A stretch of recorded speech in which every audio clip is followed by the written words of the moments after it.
전도서 1장 9절에 해 아래에는 새 것이 없나니 이렇게 말씀하고 있습니다.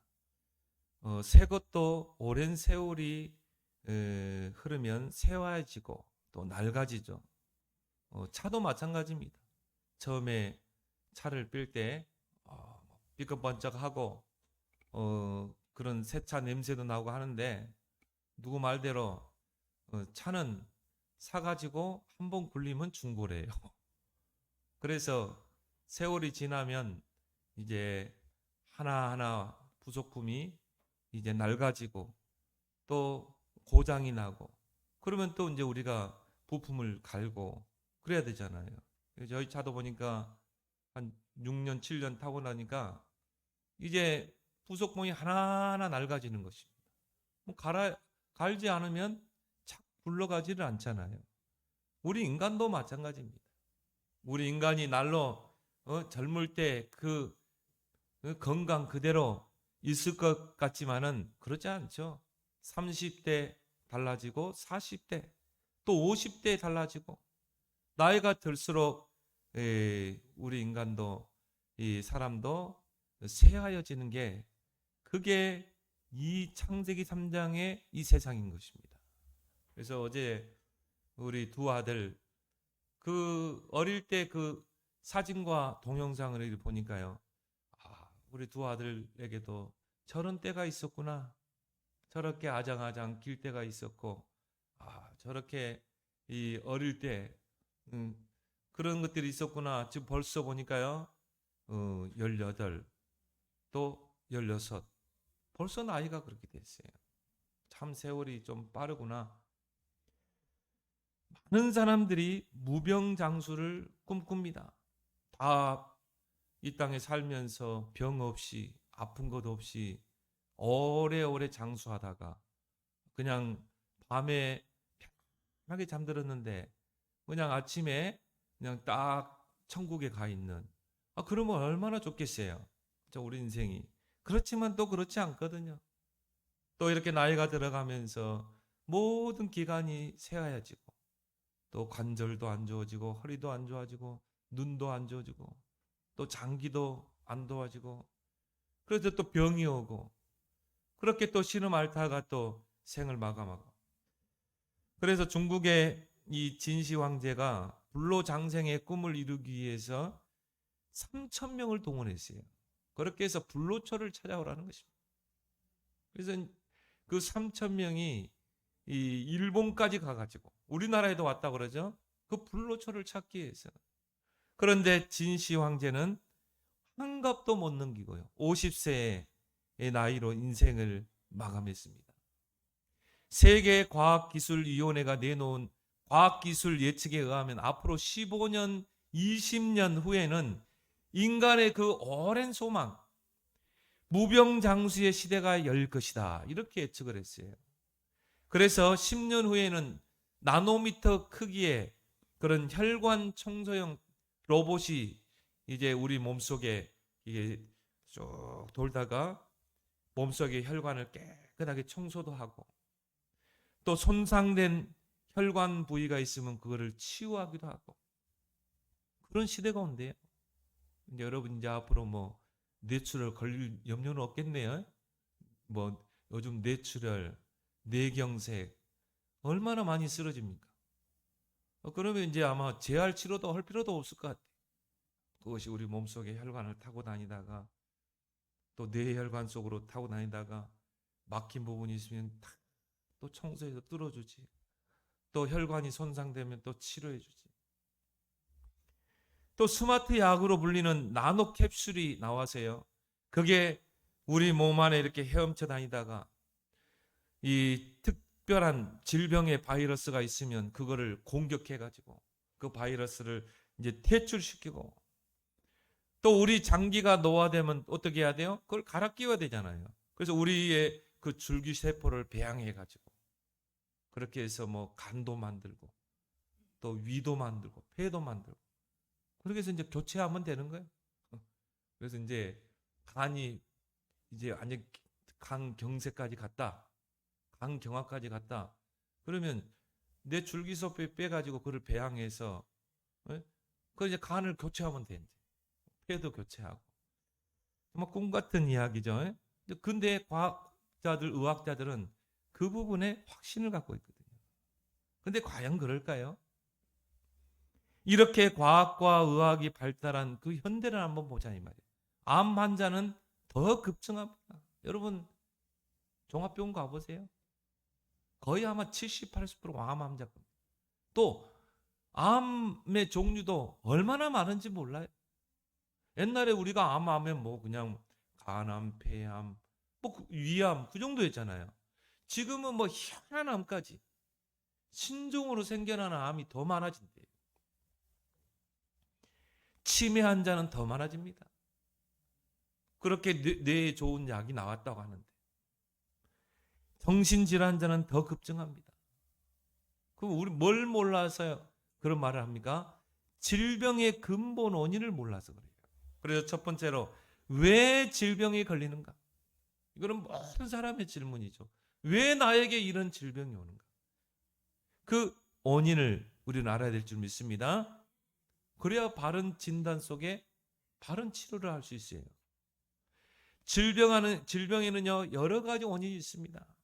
그 첫 번째로 일반적인 원인에 의한 질병이 있어요. 예를 들어서 우리가 막 과로를 한다거나 우리 몸이 과부하가 걸리고 또 막 스트레스가 막 쌓이고 또 우리가 관리를 안 해서 여러분이 나이가 들고 하면요 내 몸을 관리해야 돼요. 나이가 들수록 근력 운동도 해야 됩니다. 그래서 여러분이요 그 나이에 맞는 운동도 하고 그 나이에 맞는 음식도 먹어야 돼요. 지금 여러분 50대 60대 나이에 뭐 피자, 햄버거, 튀김 음식 먹으면 어떻게 되겠어요? 이미 여러분의 혈관이 많이 노화되어 있어요. 많이 뭔가에 이 찌꺼기 같은 게 끼어 있습니다. 그런데 거기다가 막 특히 술과 이 돼지고기 있잖아요. 이런 게 굉장히 혈관에 그 찌꺼기로 남는 것입니다. 우리 눈에 보이지 않는다고 하죠. 근데 제일 위험한 게 뇌혈관이라니까요. 뇌혈관은 가늘어요. 그래서 우리도 모르게 그 세미한 뇌혈관에 그런 찌꺼기들이 다 끼어 있는 것입니다. 여러분 돼지고기 굽고 식으면 어떻게 됩니까? 뺏기잖아요. 이게 우리 뇌혈관을 타고듭니다. 그러다가 어느 날 이게 막히는 것입니다. 막히면 어떻게 됩니까? 뇌졸중으로 쓰러지죠. 심장에서 막히면은 심근경색으로 쓰러지죠. 그래서 여러분이 나이에 맞게 이제 우리는 그런 음식들을 피하고 그래서 의사가 그런 말 하더라고. 나이가 들수록 옛날로 돌아가야 된다. 옛날에 우리가 먹었던 음식들. 그런 음식으로 내 몸을 관리해야 되는 것입니다. 그래서 전염으로 인해서 오는 병, 요즘 코로나로 여러분 이름만 대면 아는 교회 목사님도 천국에 갔다니까요. 모르는 것입니다. 이 코로나 바이러스가 떠돌다가 이게 어떻게 나를 공격할지 몰라요. 그리고 노화로 인해 오는 병들, 나이 들면 병이 올 수밖에 없잖아요. 그래서 나이가 들수록 우리 몸이 보내는 그 신호에 귀를 기울여야 돼요. 그래서 의사들이 이야기하죠. 우리 나이 34세, 60세, 78세 이 나이 때 우리 몸이 체력이 급격히 떨어진대요. 근데 이 나이 때 34세, 60세, 78세. 그래서 옛날에 우리 어른들이 그랬잖아요. 인생은 60부터 맞아요.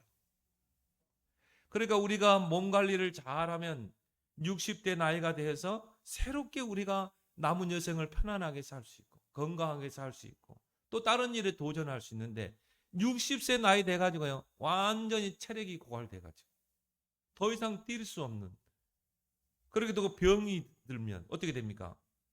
60세 이상부터는 골골골 인생 되는 것입니다.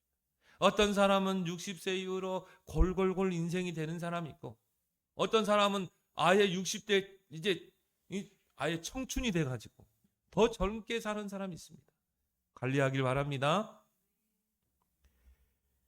그래서 우리 몸에서 보내는 그런 신호들을 잘 봐야 됩니다. 내가 급격히 체력이 떨어졌다. 그러면 좀 쉬어주기도 하고, 거기에 따른 보양도, 또 우리가 거기에 맞는 운동도 해야 되고요. 또 눈 색깔, 손톱 색깔, 안색, 또 변 색깔, 이런 것도 잘 봐야 된다고 합니다. 고린도전서 6장 19절 20절에 너희 몸은 너희가 하나님께로부터 받은 바 너희 가운데 계신 성령의 전인 줄을 알지 못하느냐. 너희가 바로 성령의 전이다. 예수님을 믿고 영접할 때 성령이 우리 안에, 하나님이 우리 안에 성령으로 내주하시는 것입니다. 그래서 우리가 하나님의 성전인 것입니다. 가만히 생각하면서 성전을 우리가 잘 보존해야 된다. 하나님의 전인입니다. 너희는 너희 자신의 것이 아니라, 이제 내 몸은 내 것이 아니라 이 말이에요. 값으로 산 것이 되었으니 예수 그리스도의 그 이성의 대가를 값으로 지불하고 우리를 이제 구원하시고 주님이 우리를 사신 줄 믿습니다. 그럼 누구의 소유예요? 산 자의 소유잖아요. 그래서 여러분의 소유는 여러분이 아니라 누구의 소유입니까? 하나님의 소유예요. 그리스도가 여러분의 소유자인 줄 믿습니다. 그래서 우리는 늘 주님께 맡겨야 돼요. 그리고 주님, 나를 마음껏 써주십시오. 주님의 일을 위해서 우리는 남은 여생을 쓰임받아야 되는 것입니다. 고린도전서 7장 23절에 너희는 값으로 산 것이니, 주님이 사셨어요. 내 몸뚱이는 내 것이 아니야. 이제는 하나님의 것, 그리스도의 것이 된 것입니다. 그래서 이제는 어떻게 살아야 돼요? 옛날처럼 내가 내 인생의 주인 행세하면서 내 마음대로 살았잖아요. 이제 그렇게 살면 안 돼요. 내가 어떻게 하면 주님의 뜻을 이루고 살까? 내가 어떻게 하면 그리스도께 붙잡힌 삶을 살까? 청지기로 살아야 되는 것입니다. 내 몸을 그리스도께서 사시고 맡겼어요. 그럼 내 몸을 관리해야 되겠죠. 그래서 한참 일할 나이에요. 병들어서 죽은 사람이 있어요. 그건 내 몸을 관리를 못해서 그렇습니다. 그래서 우리가 앞으로 우리는 건강한 몸으로 주님 앞에 갈 그날까지 하나님의 나라를 이 땅에 이루는 그 일을 위해서 우리 몸뚱이를 드려야 되잖아요. 의의 병기로 하나님께 드려야 돼요. 그럼 어떻게 해야 됩니까? 관리해야 돼요. 운동도 하고, 그리고 여러분이요, 더 깊은 은혜 속에 들어가고, 확실히 그래요. 내 영혼이 잘 되면 모든 게 잘 됩니다. 여러분이 성령 충만하면 병도 없어집니다. 연약한 부분이 강건하게 돼요. 왜? 우리 인간은 몸의 구조가 영, 혼, 육으로 되어 있기 때문에, 이게 서로 유기체적으로 연결되어 있기 때문에 내 영혼이 잘 되면 건강도 회복되고 모든 삶의 질도 회복돼요. 내가 육체가 건강하면 영적 생활할 수 있어요. 여러분 몸이 아파가지고 골골하면 영적 생활이 안 됩니다. 그래서 우리가 영적으로도 건강하고 정신적으로도 건강하고 우리는 육적으로도 건강해야 될 줄 믿습니다. 청지기이기 때문에 우리는 이때 하나님의 나라 도구로 쓰임받아야 되기 때문에. 두 번째로, 영적인 원인으로 인해서 오는 병이 있습니다. 그 영적인 원인으로 해서 오는 병은요, 영적인 치유가 돼야 돼요. 특히 죄로 인한 병, 조상의 죄, 조상이 귀신 섬기고 마귀 섬기고 우상 숭배한 죄, 그 죄값은요 3, 4대 후손에게 묻습니다. 그래서 성경은 우상 숭배를 금하는 거예요. 그 재앙이 누구에게 갑니까? 후손에게 간다니까요. 아무 죄 없는 후손에게. 그래서 희귀병, 불치병 시달릴 사람 많습니다. 또 마귀, 귀신이 가져다주는 그런 병이 있어요.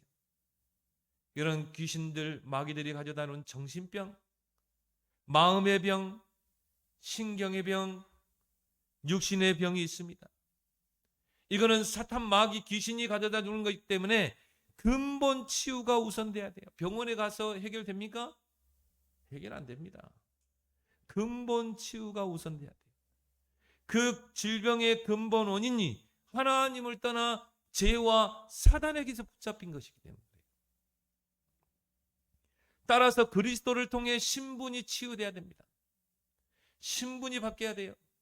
예수 그리스도를 정확하게 알고 그 예수 그리스도를 내가 믿고 영접해야 돼요.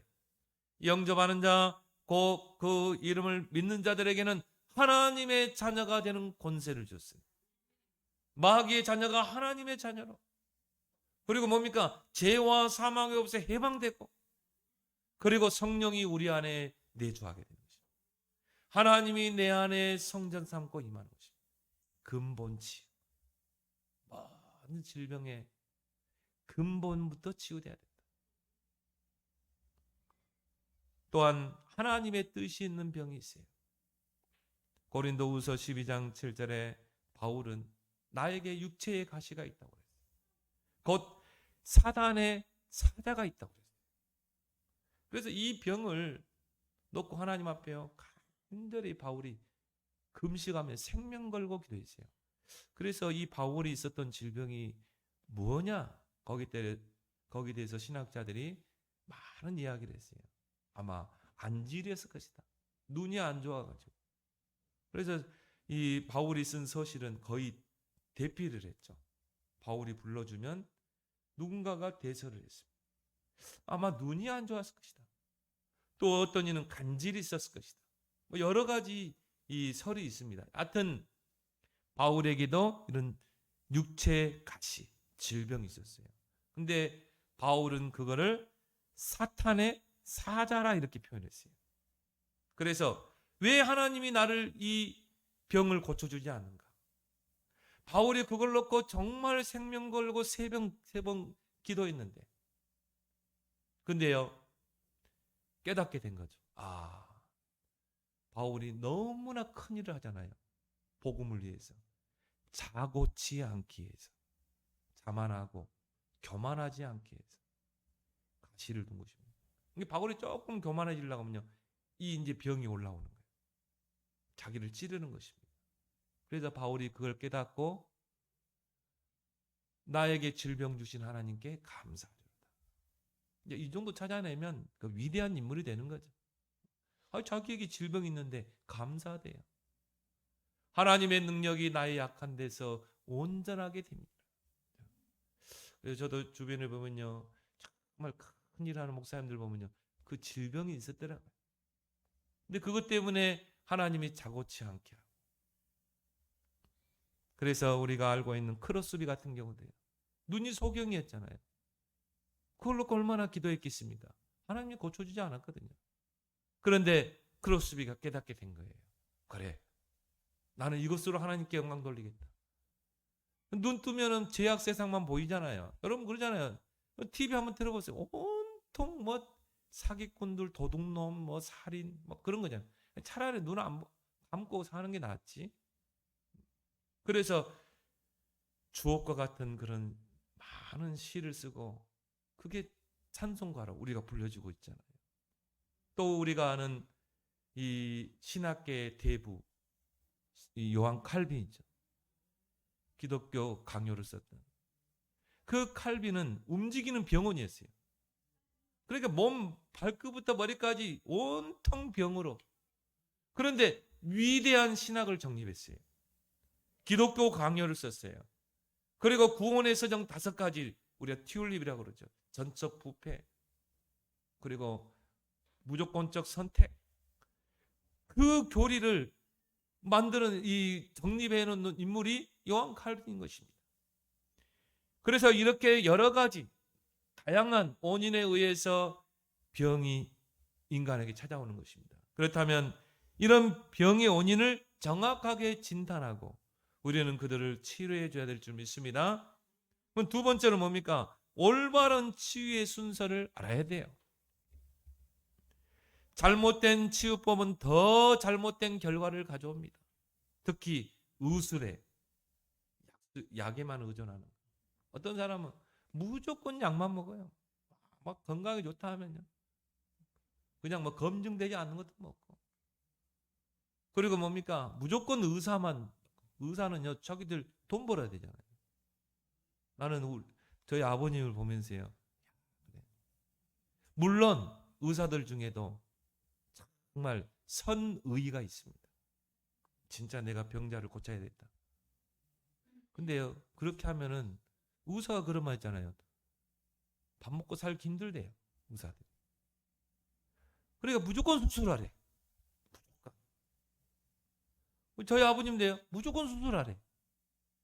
오히려 수술 않고 그냥 살았으면 아마 5년, 10년을 사셨대요. 근데 무조건 수술하래요. 의사 말 다 들을 필요 없어요. 의사는 돈 벌어야 되거든. 당장 수술하면 돈 벌리잖아요.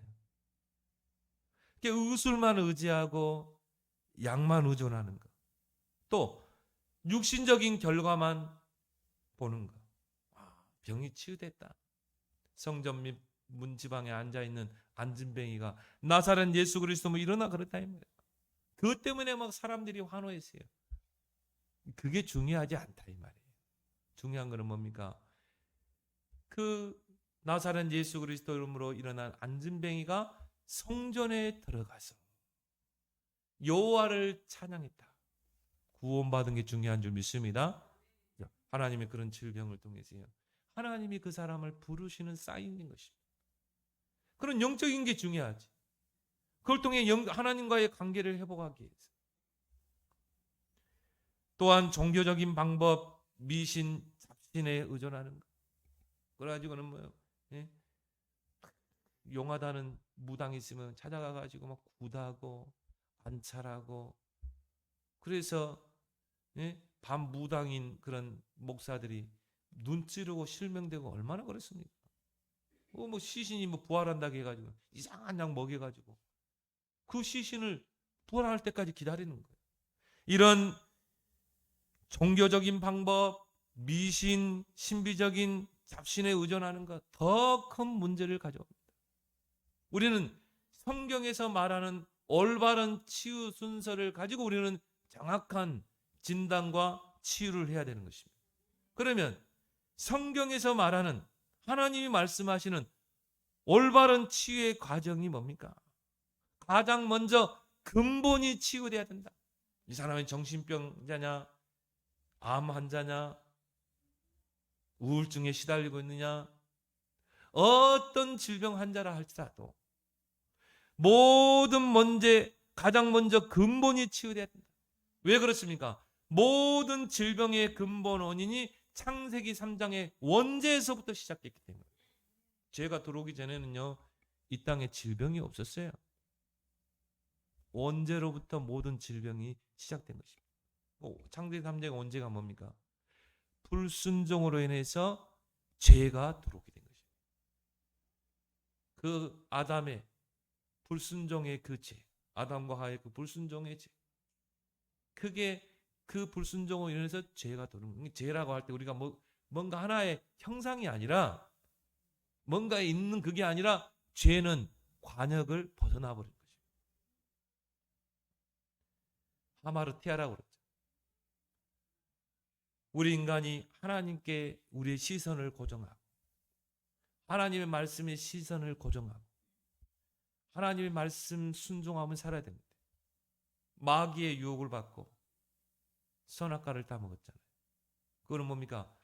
언약에서 빗나가 버린 것입니다. 그걸 보고 우리가 불순종이라고 불신앙이라고 그게 죄예요. 그러니까 그때부터 뭡니까? 죄가 들어오게 되잖아요. 그 불순종으로 인해서 죄가 들어오게 됩니다. 죄가 들어오면 어떻게 되죠? 영이 죽게 돼 있어요. 그때부터 죽은 영이 되는 것입니다. 로마서 6장 23절에 죄의 싹은 사망이라. 그때부터 이미 죽은 거라고 보면 돼요. 육신의 몸뚱이만 살아있다 뿐이지 이미 죽은 인생이라. 영이 죽어있다니까요. 그때부터 모든 몸에 우리 인간 세상에 문제가 오는 것입니다. 우리 육체에도 문제가 오죠. 그 결과 하나님을 떠나 사단에게 장악되는 것입니다. 그게 인간의 근본 문제예요. 거기에서 모든 문제는 파생되는 것입니다. 따라서 먼저 근본 치유가 우선시돼야 된다. 예수 그리스도를 통해 근본 치유가 돼야 된다. 예수 그리스도를 알고 영접해야 돼요. 예수님께서 십자가를 통해 사탄의 권세를 깨뜨리셨어요. 왕적 권세를 가지고 사탄의 권세, 모든 문제의 원인자, 모든 질병의 근본 원인자, 사탄 마귀의 권세를 깨버린 것입니다. 예수님이 제사장적 권세를 가지고 모든 죄와 우리의 모든 죄를 십자가에 담당하셨어요. 그래서 모든 죄와 사망의 법에서 해방시킨 것입니다. 선지자의 권세를 가지고 십자가 지심으로 하나님 떠나는 자들에게 하나님 만나는 길을 했어요. 근본을 회복하는 길을 열었대요. 우리 인간의 근본이 뭡니까? 하나님과 함께하는 것, 하나님께로 귀의하는 것, 가는 것. 왕, 제사장, 그분을 보고 우리는 그리스도, 그 그리스도가 바로 예수. 그걸 알고 영접할 때, 영접하는 자, 곧 그 이름을 믿는 자들에게는 하나님의 자녀가 되는 권세를 줬어요. 내가 영접했다는 것은 뭘 말하죠? 믿었다는 거예요. 예수 그리스도를 내가 알았다는 거예요. 그 예수 그리스도를 알고 내가 믿었다는 거예요. 그럼 목사님, 영접 안 하면 구원 안 받습니까? 영접기도 안 하면 구원 안 받습니까? 영접기도 안 해도 구원 받을 수 있어요. 예수님의 십자가 우편 강도 영접 안 했거든요. 근데 믿었어요. 예수님이 그리스도라는 걸 믿었어요. 예수님 뭐라고 했습니까? 야, 5분 남았다. 영접기도 하자. 됐습니까? 네가 오늘 나와 함께 낙원에 가 있을 것이다. 그렇죠? 내가 예수 그리스도를 알고 믿었다. 이게 영접인 줄 믿습니다. 이걸 확인하기 위해서 우리가 영접 기도를 하는 거죠. 마음 문을 열고 저를 따라서 기도하세요. 왜? 성경에 그렇게 나와 있다. 마음으로 믿어 의에 이르고 입으로 시인하여 의에 이르냐. 뭐 시인도요. 가짜 시인한 사람 있어요. 귀찮으니까 영접 기도 해줘야지. 그래서 시인하는 사람 있어요. 그 시인 말고 진짜 예수 그리스도가 구원자인 것을 알고 내가 진심으로 시인하는 것입니다. 믿었기 때문에 시인하잖아요. 믿지 않고 시인하는 것은 가짜 영접이라. 마음으로 믿어 의에 이르고 입으로 시인하여 구원하는. 딱 보면요, 진짜 영접한 사람 딱 표가 나요. 왜? 그 즉시 삶이 바뀝니다. 진짜입니다. 왜요? 성령이 내 안에 내주하는데 안 바뀌어요? 하나님이 내 안에 성전 삼고 계시는데 안 바뀌냐 이 말이에요. 당연히 바뀌겠죠. 주인이 바뀌는데. 그게 영접입니다. 그래서 저는 영접한 사람에게는요, 영접의 의미를 알려줍니다. 영접이 뭐냐? 정확하게 알려줘요. 영접의 의미 12가지. 그렇게 해서 근본이 치유되면, 신분이 치유되면 어떻게 됩니까? 죄를 끊어야 돼요. 내가 옛날에 하나님을 떠나 살 때 짓는 죄들, 그건 다 끝나야 돼. 구습을 따르는 옛사람을 버렸어야 돼요. 왜? 이게 사탄의 통로가 될 수 있거든. 우리는 이미 사단에게서 구원받았는데 사단이 그걸 가지고 우리를 속이는 것이에요. 환경을 바르게 해야 됩니다. 마태복음 12장 25절 45절에 우리가 하나님 떠나서 귀신 섬기고 죄 짓고 하면서요, 우리 마음이 막 황폐하게 되고 분쟁하는 나라마다 황폐하게 될 것이요, 분쟁하는 고을마다 이 황폐하게 될 것이다. 우리 안에 영적으로 정신적으로 모든 게 황폐되어 있어요. 그게 불신자라고 보면 돼요. 완전히 황폐되어 있다니. 그러니까 끊임없는 분쟁이 있죠. 다른 것이 들어와 각인 뿌리 체질 내려가죠. 겉으로 보면 뭐 문제 없는 것 같죠? 넥타이 매고 양복 입고. 그 내면 세계를 한번 보세요. 끊임없는 분쟁. 모든 게 황폐되어 있어요. 내 예수 믿고 구원받았더니 막 영적 문제 드러난다. 정상이에요. 정상이에요. 왜? 이 빛이 내 안에 들어오니까 다 드러나는 거죠. 그동안 막 황폐되고 무너진 게 다 보이는 거예요. 그래서 교회는 어떻게 보면 영적인 병원입니다. 그 사람들 치유하는 거. 각인 뿌리 체질 다 바꾸는 거. 치유된 증거가 뭡니까? 세 가지. 오직 그리스도. 그래, 그리스도 안에서 다 끝났다. 그리스도 안에 다 있다. 그래서 바울은 뭐라고 그랬어요? 내가 지금까지 자랑하던 거, 지금까지 내가 쌓았던 그 지식들 다 배설물로 여긴다. 해로운 것으로 여긴다. 그 사람이 치유된 사람이 그리스도로 완전히 담난 자. 담났습니까? 그러면요, 내 삶의 방향이 바뀌죠. 하나님이 나라. 나는 하나님이 나라를 위해 사는 거야. 나는 전도 선교, 나는 후대 키우는데 내 인생 사는 거야. 내가 돈 버는 목적, 내가 숨 쉬는 목적. 그게 훈련으로 되는 겁니까? 당연히 따르는 거지. 방법도 오직 성령, 성령을 쫓아 살고 성령의 인도를 받으며 성령의 서역을 따르고 성령의 열매를 맺고 오직 성령 충만 속으로 들어가고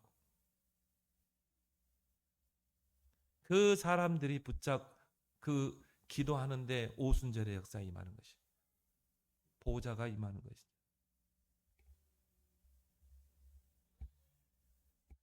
마태복음 12장 25절 45절이에요. 하나님 떠나서 얼마나 죄를 짓고 우상 숭배하고 귀신 섬기고 막 분쟁하고 속에서 분쟁하고 황폐하게 되고 무너지고 그런데 어떻게 그 마을이 서리요? 그 인생이 어떻게 서겠냐 이 말이에요. 그리고 뭡니까? 강한 자가 딱 잡고 있는데 마태복음 12장 29절에 강한 자에 딱 잡혀 있어요. 그리고 뭡니까? 비고 소되고 술이 돼가지고 하나님이 없지 말씀이 없지. 그러니까 7 귀신이 들어가 있는 거야. 눈에 안 보이다 뿐이지. 그게 불신자입니다, 여러분. 사단의 12가지가 들어가 있는 거, 그 불신자라니까요. 그러다 내가 예수 믿었어요. 그럼 어떻게 돼요? 이게 다 정리가 돼야지. 하나님이 정리하는 시간표인 줄 믿습니다.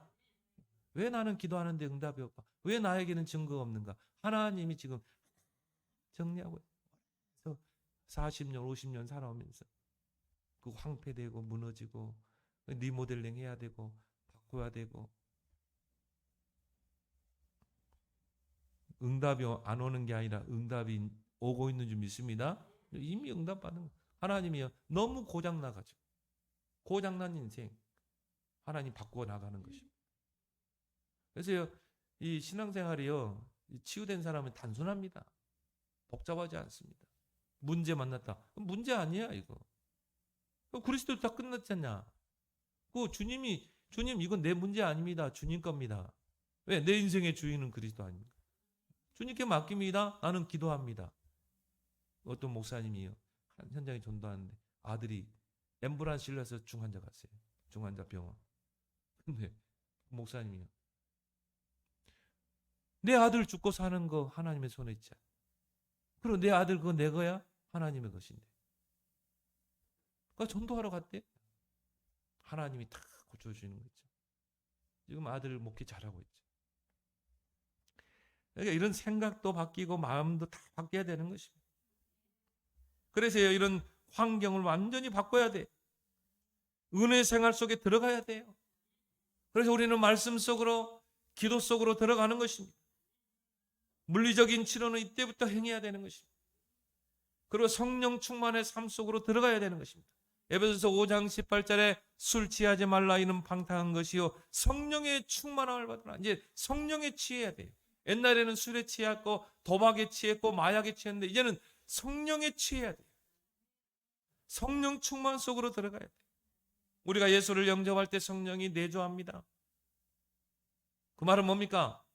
이제 우리의 내용이 바뀌었다. 성령이 내주한다. 그럼 우리가 영적인 생활을 해야 되겠죠. 영적인 삶을 사는 게 당연한 거 아닙니까? 성령이 우리 안에 내주해 계시는데 성령이 기뻐하는 일을 해야지. 그래서 우리는 예배 생활하는 거예요. 예배 생을 거는 거예요. 기도 생활하는 것입니다. 우리가 말씀 중심의 삶을 사는 것입니다. 그러면서 치유된다 이 말. 그래서 오늘 16절에 말씀하죠. 예수님께서 그 베드로의 장모가 열병에 걸렸는데 그 병을 치료하죠. 그런데 16절에 저물매 사람들이 귀신 들린 자를 많이 데려오고 예수께 오거늘 예수님이 안 차렸습니까? 아니죠. 예수께서 말씀으로 귀신들을 쫓아내시고 병든 자들을 다 고치시니 말씀으로. 막 내가 말씀을 줬더니 치유되는 게 아니라 이 말. 이 사람이 그 말씀을요 나의 말씀으로 탁 받아들입니다. 그래서 말씀이 내 마음을 부딪힐 때 이때 치유되는 것입니다. 그게 예배가 중요한 거죠. 히브리서 4장 12절에 하나님 말씀은 살아있고 운동력이 있어. 좌우의 날선 어떤 검보다도 예리하여 혼, 영, 관절, 골수를 찔러 쪼개고 마음과 생각과 뜻을 판단하시나니. 다 치유하는 능력이 말씀 속에 있는 줄 믿습니다. 말씀은 좌우의 날선 예리한 검이기 때문에. 그러면 그 병자가요, 자, 근본이 치유됐죠. 이제 죄를 멀리하게 되죠. 이제 내가 정말 성령 충만의 삶 속에 들어가죠. 그리고 이제 말씀 묵상하고 성경 읽고 은혜 받는 자리고 그러면 빨리빨리 치유되는 것입니다. 그래서 성경에 보니까요 급속히 치유가 이루어질 것입니다. 그리고 이제 증인의 삶을 살아야 됩니다. 거기까지 가야 치유됐다는 거예요. 증인으로 살아야 돼. 나를 구원하신 그 하나 그리스도, 나를 하나님 자녀 삼으신 그 하나님, 이제 증거하는 삶까지 가야 치유인 줄 믿습니다. 그래서 오직 성령이 너에게 임하시면 권능받고 땅까지 증인되리라. 보세요. 치유는요 전도의 큰 문이 됩니다. 여러분 주변에 영적으로, 정신적으로, 육신적으로 병든 사람이 있습니까? 찾아가세요. 여러분은 치유 사명자예요. 왜? 우리는 그리스도의 복음 알죠. 구원의 길을 알죠. 우리는 영접시킬 수 있죠. 우리는 말씀이 있죠. 메시지가 있죠. 치유는 전도의 문이다.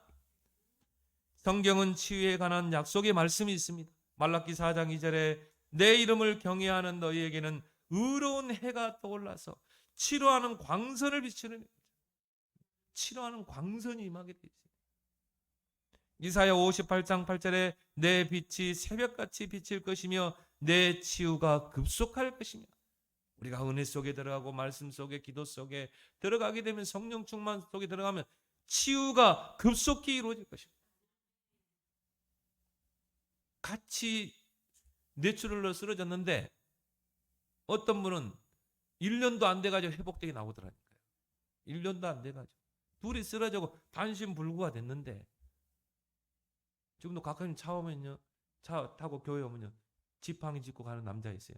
내가 그분을 그 쓰러져가지고 지팡이 쥐고 있으니까 한 8년 된 것 같은데 지금까지 지팡이 쥐고 있다. 그런 분이 있는가 하면 쓰러진 지 순복음교회 그 권사라는 분은 쓰러진 지 뭐 6개월인가 그때만 일어났어요. 그분도 반신불구인데. 그분은 깨달은 거죠. 아, 내가 주일 성수 안 하고 돈 벌러 다닌다고 이러다가 내가 그래도 중진자인데 노원역 사거리에서 쓰러져가지고 나중에 눈 떠보니까 병원에 와 있더래.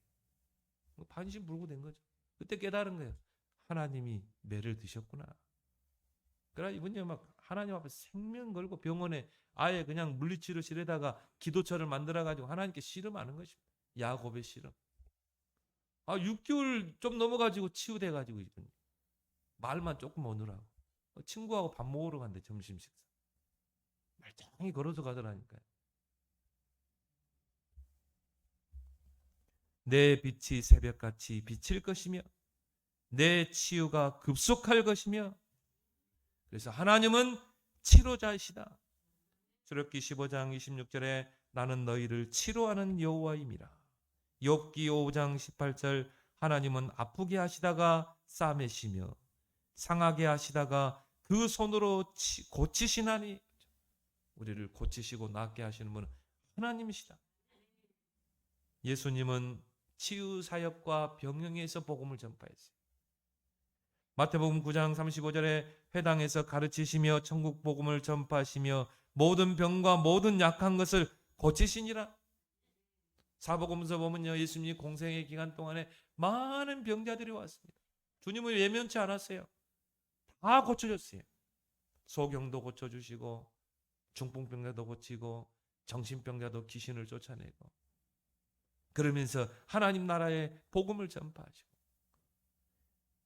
구약의 치유에 대한 예수님이 치유로자라는 중요한 성경 구절이 이사야 53장에 나옵니다. 이사야 53장 3절에 보니까 그 이사야 선지자가 예수님 오시기 400년 전에 그 예수 그리스도를 예언했어요. 그러면서 뭐라고 합니까? 그는 질고를 많이 겪었으며 질고를 아는 자라. 질고는 뭡니까? 질병의 고통을 아는 자라. 이사야 53장 4절에 우리의 질고를 짊어지시고 십자가를 지셨느니라. 이사야 53장 5절에 그가 채찍에 맞음으로 우리가 나음을 받았도다. 그래서 오늘 이 마태복음에서 그 마태복음 저자가 오늘 이사야 선지자 이사야 말을 인용하죠. 오늘 17절에 이는 선지자 이사야를 통하여 말씀하신 말씀에 우리의 연약한 것을 담당하시고 병을 짊어지셨다 함을 이뤘다. 이사야 53장 4절을 인용하잖아요. 주님도 우리와 같은 인생의 여정을 살아오셨잖아요. 30세 때까지. 그 나사렛 요셉의 집에서 목수의 아들로. 그러면 예수님도요, 그런 모든 인생사가 겪는 고통을 다 체험하셨다 이 말이에요. 다 체험하시고 주님도 질병에 걸려보시고 그게 오늘 이사야 53장 아닙니까? 질고를 많이 겪으셨기 때문에 인간의 그 질병의 고통을 알고 계신다. 또 그가 채찍에 맞음으로 우리가 나음을 받았도다. 그렇다면 예수 그리스도는 진정한 치료자인 줄 믿습니다. 진짜 믿는 자에게. 초대교회와 바울의 치유 사역에 대해 바울도 초대교회도 치유를 통하여 복음을 전파했죠. 안진뱅이를 이렇게 세웠죠. 사도행전 14장에 루스드라에서 한 인물을 만납니다. 나면서부터 안진뱅이. 사도행전 3장하고 비슷해요. 나면서부터 안진뱅이. 그 자가 바울 앞에 온 것입니다. 바울이 그 사람을 주목해서 보면서요. 거기 보면 사도행전 14장에 보면 구원받을 만한 믿음이 그에게 있는 것을 보고 이 사람이 나는 바울 사도를 만나면 구원받겠다는 그 믿음이 있었어요. 예수님도 그러죠? 내가 네 병을 고칠 줄 믿느냐? 믿습니다. 믿음대로 될지다. 여러분이 막 기도하고 안찰해서 치유되는 게 아니라 이 말이에요. 이 사람이 진짜 믿어버리면 치유되는 것입니다. 안수하고 할 필요도 없이 진짜 믿어버립니다. 믿음을 보고 구원받은 만한 믿음이 그에게 있는 것을 보고 예수 그리스도면 일어나라. 안진뱅이 일어나 버렸어요. 사도행전 3장의 역사가 바울에게 그대로 루스트라에서 일어난 것입니다. 더 중요한 것은 예수님께서 우리에게 치유의 권능을 주신 것입니다. 마태복음 10장 1절에 예수께서 12제자를 부르사 더러운 귀신을 쫓아내며 모든 병과 모든 약한 것을 고치는 권능을 주시니라. 너희가 내 이름으로 귀신을 쫓아내며 뱀을 집으며 병든 자에게 손을 나으리라. 우리에게 귀신을 내어쫓고 약한 것을 고치고 병을 치료하는 권능을 이미 주신 줄 믿습니다. 우리 자신을 놓고는 안 되죠. 예수 그리스도의 이름으로 우리는 말씀으로 치유할 수 있는 것입니다. 그래서 복음 가진 모든 자는 치유 사명자다. 그래서 이번 주간에 주신 말씀을 여러분이 다 새겨서요. 여러분 주변에 정말 질병으로 고통받는 자를 한번 찾아보세요. 그 사람의 명단을 한번 기록해 보세요. 이 말씀 가지고요. 찾아가 보세요. 당신의 그 질병이 낫는 게 병원 가는 게 중요한 게 아니다.